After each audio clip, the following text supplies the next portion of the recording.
õlgõla kõrval ja ma mängin selle salmi jätku ka, et alguses meil oli see oli meil eelmises videos.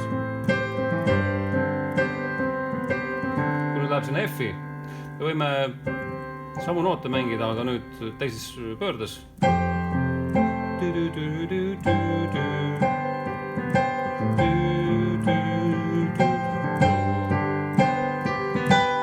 Ja näete, siin muidu on keskel C-noot ja millalgi võib see G nagu sinna ära lahendada ka, et ei ole see sus4 seal lõpus.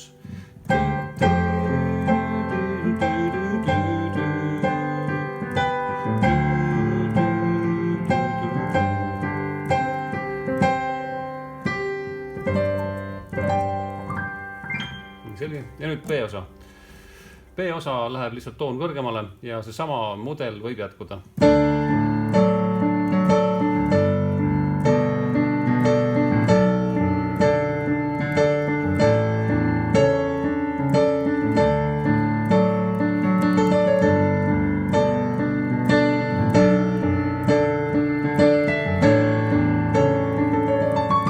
No mingid sellised torad käigused.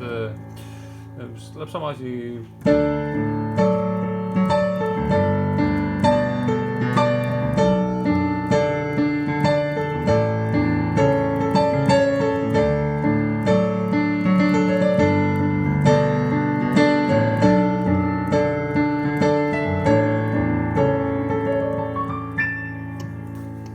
Et sellised nüansse võib sinna juurde panna.